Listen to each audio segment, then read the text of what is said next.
on that jerk bait. Oh, I'm afraid I don't have anything in the mouth. You just swat at it probably?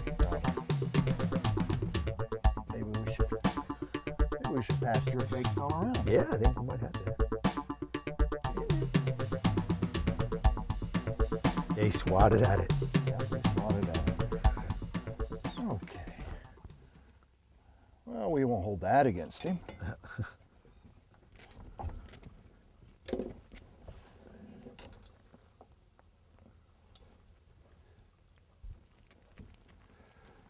Look at that, he's swatted There at you it. go. Nice Smallmouth bass fishing on the north branch of the Susquehanna. It's fall. Stay tuned. It's a little cold. It's going to be a good one. All right, look at that. It's a nice fat fish. Look at Oh that. yeah, it's probably filled with crayfish. Yeah.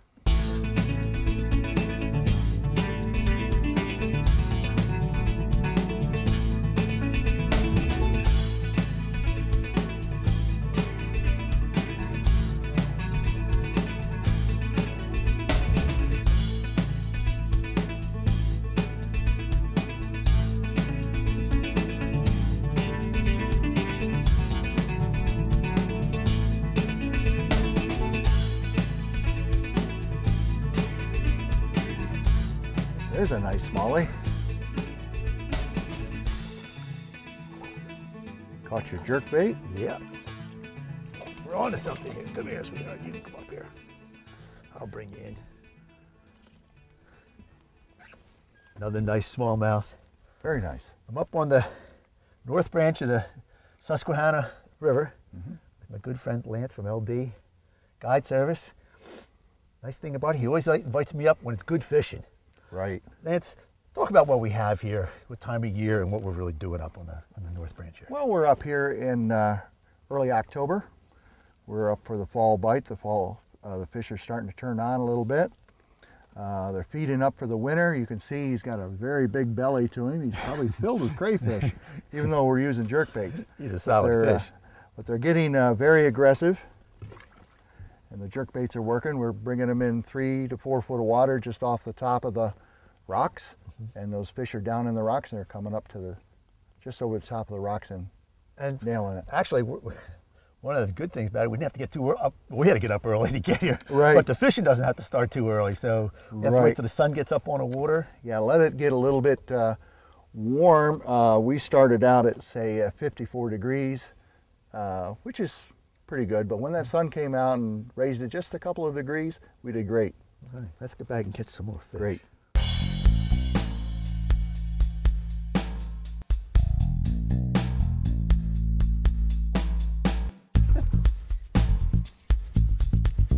He's a spunky one. I think all smallmouths are spunky. Oh, yes. They never give up. They always fight hard. He took that right in his mouth. Oh, yes. He did like that jerkbait, that's for sure. Bring him right in here.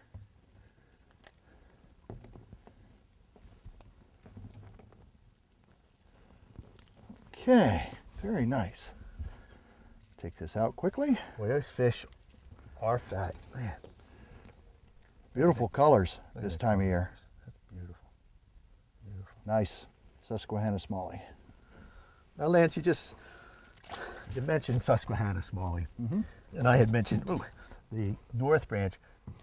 Explain to our listeners what actually the north branch consists of. Well, the north branch starts up at the New York border and continues south, and it ends in Sunbury, where it meets the main branch. The Susquehanna is 444 miles long. The north branch, which goes up into New York, is probably, I'll say, 250 of it. Wow, wow, that's pretty good. And the topography that we have here, was it just a flat area, or what's actually holding the fish where we're fishing here? Well, you can see here on the east side, we have heavy rock, big boulders. It'll go out to the center, and then on the other side is where you're going to have the gravel come up. So in the fall and during the summer, these fish are going to be down here in this big rocks after the crayfish. The minnows hide down in there. That's what's holding them. About the only time you'll see them over in the gravel side is pre-spawn or spawn, they'll be over there making their beds. Now, I know you fish cold water too. I mean, going into December and that kind of stuff. Now, the fish, will they typically stay in these same areas, or do they move out and winter up places, or what? Well, there are specific winter holes. Okay. And the winter hole is most commonly the deepest, slowest point in the immediate area. Now, these smallies aren't going to go like miles. They're going to go more like a couple hundred yards to the deepest, slowest spot. And then just sit in there. They'll sit in there for the winter. Now, again, we were just talking, this is a great jerkbait here. Tell us just a little bit about the jerkbait that we have. Well, today we're going to use, and have been using, the Rapala. It's an X-Rap, size number 8. And I'm particularly fond of the gold. Up here, it's almost always stained color. Therefore, the orange belly works quite often. Well, kind of, because it mimics that crayfish type color. There you go. That would be it. All right. I'm going to get back in the water. Sounds great. You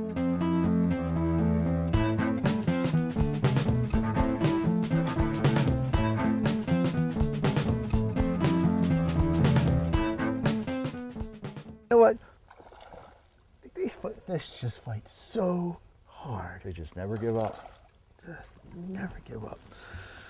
All right, come here. Come here. Oh. No. There we go. Oh. Nice chunky fish. Yeah. Nice chunky fish. On the jerkbait. On the jerkbait, yeah.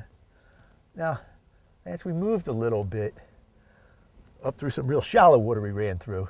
About 3 or 4 inches, I recall. And one of the things that we haven't mentioned is the fact that we are using a jet boat up here.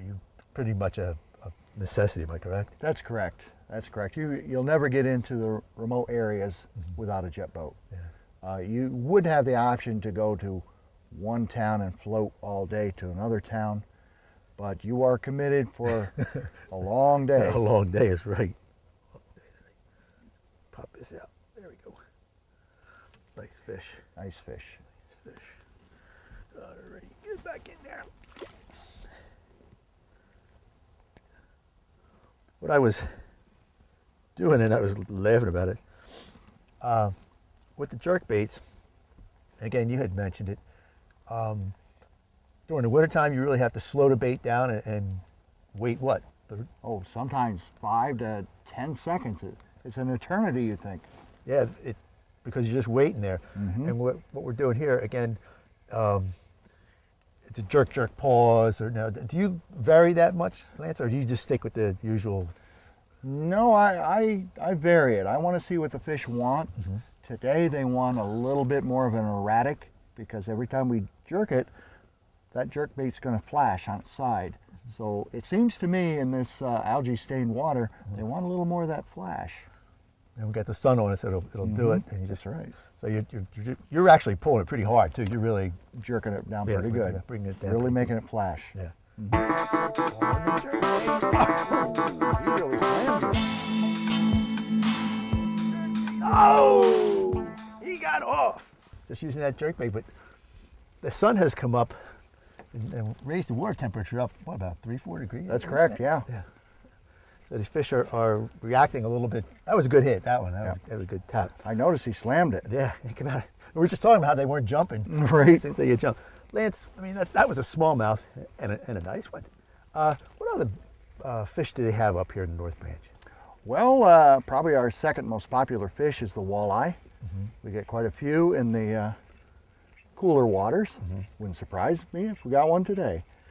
And also we have channel cats, rock bass, and of course the all-important northern pike and muskie.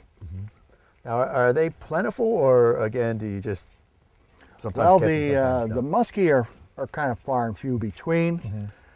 Typical season, we probably will get less than 10. Northern pike, we'll get close to 50 probably. They're increasing every year up here. Now, any size-wise to them? I mean, your average northern pike up here is going to be between 27, 30 inches. well, that's not a bad fish, really. No, not really. On light tackle and stuff like that. Light tackle that we're using, that's quite a fish. Yeah. Your muskies, they'll go to extremes. The young ones will grab you easily, and the young ones are only like 25, 30 inches. But when the big old ones grab you that are 40 plus inches, you really have a fight, especially on light tackle. Now the walleye, you had said that you've been fishing on the river, what, 28 years, you say? Yeah, this is my 28th year guiding. And you said the water really has changed and come back with the species of fish? Oh, yes. More popular? Probably as little as 20 years ago, it was rare to get a 15-inch bass. People were, you know, they kept everything they caught. Now with the advent of catch and release, more and more being more popular, it's quite common to get a 15-inch to 20-inch bass up here. Your 15-inch bass on average up here around 7 years old. Takes a long time to grow a smallmouth. Yeah. And then the walleye, is that typically a fall thing, or is it all throughout the whole season? Well, actually, I think May is the most productive month up here for the walleye. Yeah. So they've spawned by then, though, right? Oh yeah, they're done spawning. They spawn early, probably in March and April. Now, do you find them where they spawn up, like on these big flats, or where do you usually find them, back in the cove and stuff, or what? I find them in semi-slow water. As far as the walleye spawning? Yeah. Semi-slow water. And probably, now this is a shallow river up here. Right. A deep spot up here is only 20 foot. That's probably our deepest. So a deep spot for most of those walleye to spawn in is probably 5 to 10 feet.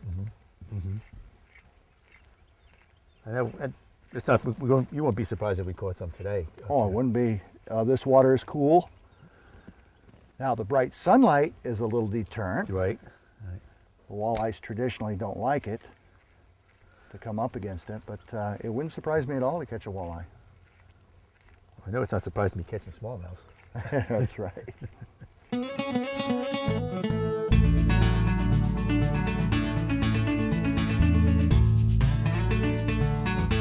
Bob, this looks like a great place for the smallies to be in. We just came through some fast water. This is semi-fast, and there's a lot of big rocks right here, just below the surface. These fish are hiding behind it, waiting to ambush the bait going by. And it ought to, I think we ought to fish on. There you go. See, I like when you call those shots. He's probably a 3-year-old.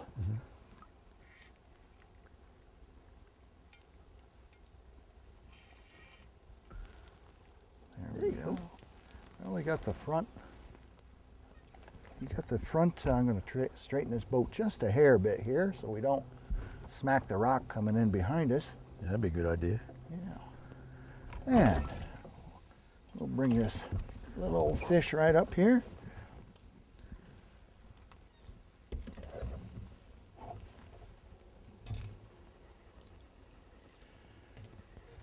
Now he took a swipe at it. Yeah, look at that. And when he turned, that's when he got caught. That's probably a 3-year-old bass up here.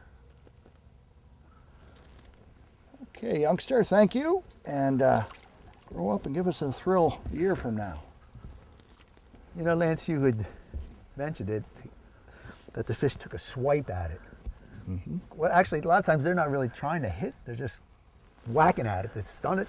Right, they're trying to kill it first. Right. They're trying to kill it, as you said, stun it, and then they'll come back for it. Come back, right.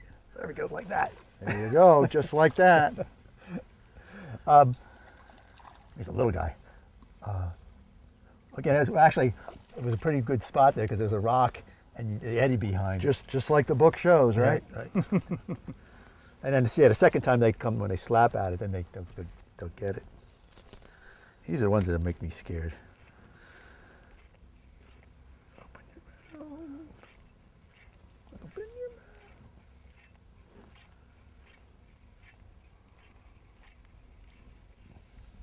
I'm always afraid of little bass like this because their mouths aren't big enough to get your fingers in, and the hooks are flailing around, and they're still a sharp, or still a tough fish.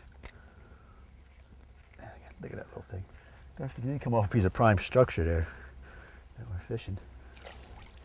Now you caught that last fish. You said there should be a fish there, and I love it when you can call it like that. Mm-hmm. What made you think that spot that we're drifting past here now was going to hold fish? Semi-fast water over a lot of bigger rocks. Uh-huh. They were hiding behind the rocks to come out and grab the fish, or grab the bait.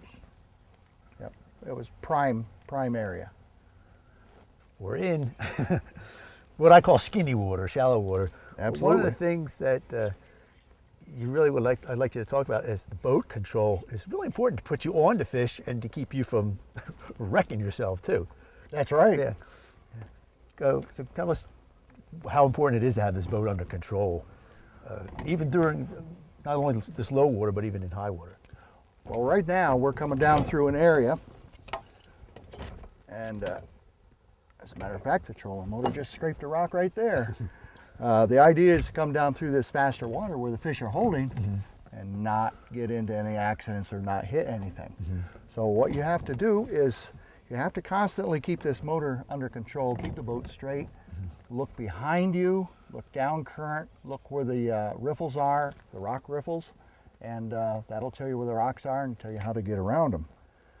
If you need to, we were coming down in fast, real skinny water, you would need to even lift that trolling motor, or at least to unlock the gate on it, so it'll come up.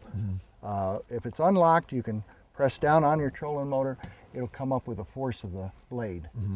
And that's how we came down through there without hitting anything. Now, do you like to go backwards through there as all possible, or do you want to come down with the front of the boat?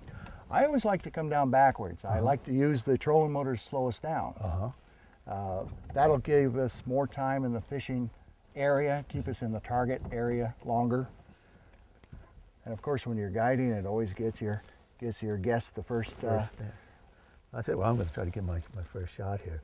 But again, how about in the higher water now? How do you navigate that? Well, I mean, because you know it can get up into that tree line there. Well, again, I will come down backwards if we're going to fish it. I will just turn that trolling motor up to slow us down as much as possible coming down through there. One thing you never ever want to do is throw the anchor in fast water. Never ever do that. That's not a good idea. No, in any river situation, that's right. It's not a good idea.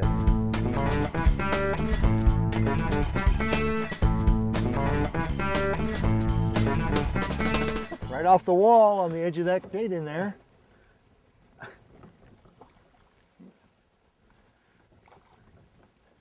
Starting to feed up. Yep. You know, one of the things you had said, Lance, again, was the time of the day they started feeding better in the afternoon. Is that right. You find that a fall pattern or no? It's a fall and winter pattern. Again, what we're doing is right along that shaded line, and I'm really not jerking it as hard as you would think. Right. I'm just letting it sit there, and as we're drifting down, you're controlling the boat.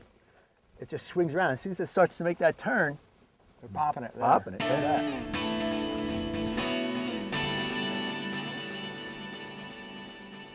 Right over against the wall. Yep. I'm going to turn the boat a little bit, give you a clear shot at it. I love catching smallmouth. Oh, they're great. You got to come up to the North Branch. You got to see my man Lance here, and you'll have a time of your life out here. Oh, nice fish. I love them. Hey, Lance, while we're talking, I'm using a light rod here. You're using a light rod too. Talk about the nice fish. Talk about the line test and what kind of rods you recommend for using it up here in this river. Well, we've got a lot of rock up here. The rock beats your line up quite a bit. I would suggest anything in between 6 to 10 pound. Your jigging rod's probably more 6 or 8 pound. I always like now this happens to be a light rod because I like to have a little fun with them. Right. But a medium light to a medium rod will do just about everything you want. And line test now? Well, I'm using a 10 pound with a thin diameter. So what kind of line would Well, this is Stren Magnethin. Uh-huh. 10-pound Stren Magnethin. But it gives you the diameter of, what, say 6 pounds? 6 pound, right? It's very thin. And Gives me a strength of a 10. Because every so often, you never know when that pike or that muskie is going to grab, Right. and you want just a little bit of an edge. yeah. You're trying to land those. Right. Oh, nice fish. That's a nice fish. Very nice fish.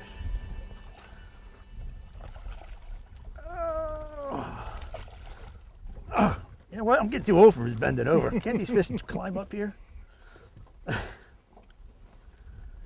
That's a nice 15-inch fish. Yeah, that's a nice fish. Again, talk about boat positioning for us right here. You are actually getting the boat in the right position so that we can fish this edge, and they are right on the edge of that fast water. They're coming That's right. out, and that's one thing you got to remember, the boat positioning. Otherwise, we could be willy-nilly All here. over the place, right? And now for a closer look at today's tackle, Delaware Valley Outdoors presents the Tackle Box. For more information about the tackle used on today's show, go to DelawareValleyOutdoors.com.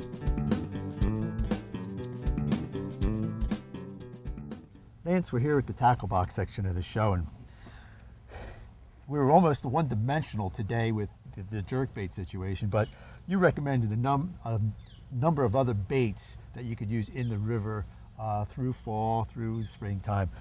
These are your favorite ones right here. What do we have here? That's a 3-inch trick stick from Alluring Baits. One of my favorites, green pumpkin with a chartreuse tip. That thing will work almost year round, and the walleye just love it. And how do you work this? You want on a jig head? There's several ways, but the way that I'll use it mostly will be on a jig head with an exposed hook. Another favorite color here? That one is a green pumpkin with blue fleck in it. When you have a somewhat sunny day out, that blue glitter in there will make that show up just a little bit better to the fish, causing a good strike. And I guess you can't go fishing without one of these. An old-time favorite, brown pumpkin.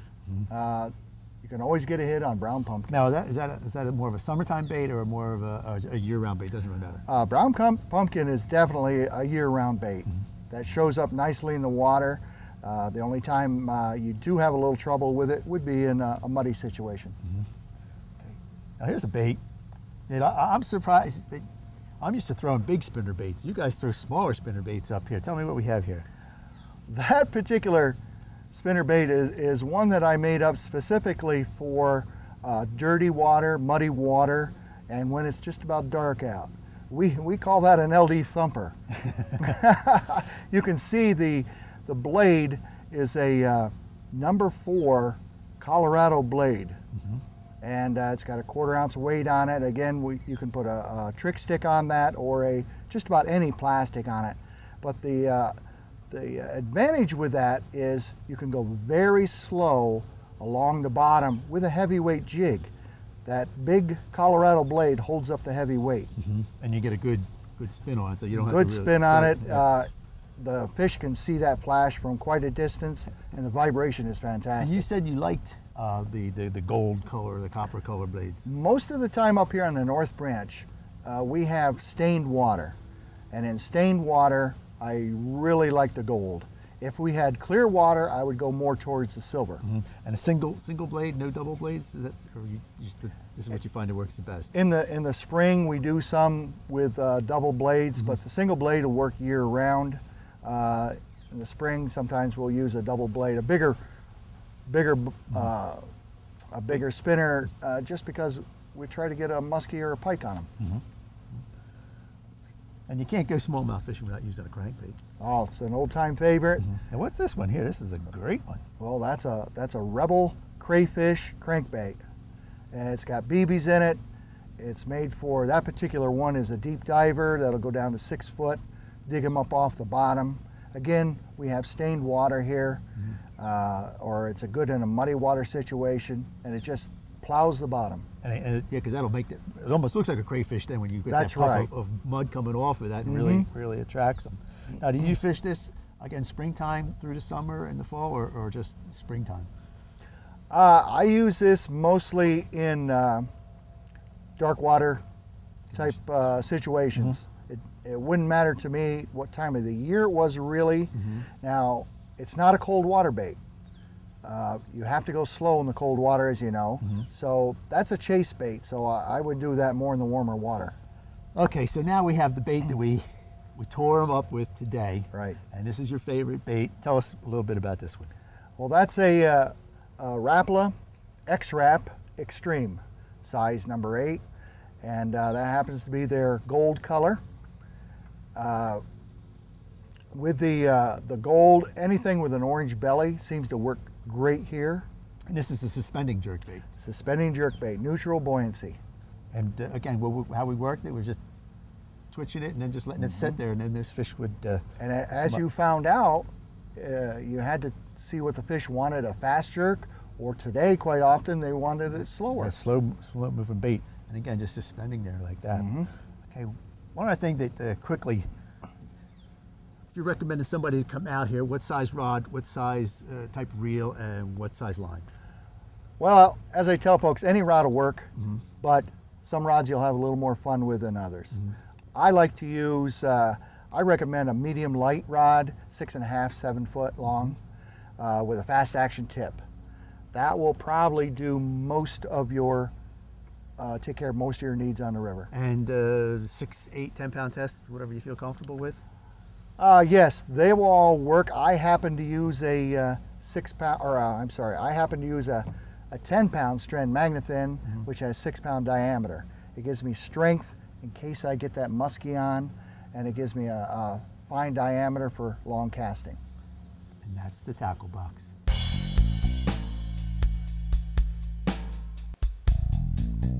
That one bent your rod over. I did. He's going.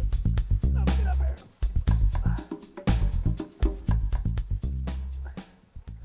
This fish thinks he's a lot stronger, man. Oh, yes.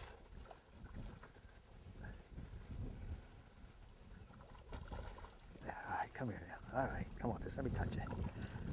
Just let me touch it. Oh, it's a strong fish here. Get up in here. It's a nice fish. Oh, wind blowing me. Going down the current. Going down the current. Oh, that's a nice fish. Lance, I want to thank you for bringing me up here on the North Branch of the Susquehanna River. If you want more information, go to our website, Delaware Valley Outdoors. Writes a column for us, gives all the reports up here. You'll enjoy his work. Hey, I'm Bob Murray. I'll see you on the water. Nice fish. Nice fish. Again, on that sweep. Right along the sweep. Yeah, right on the sweep. On the jerk bait. Oh, He really slammed you. oh, he got off. Fiddle, he's off. He's off. That was a nice fish. That was a fish. Yeah, why did I know, that was a good 17, 18 inch fish. Oh well, even guides screw up.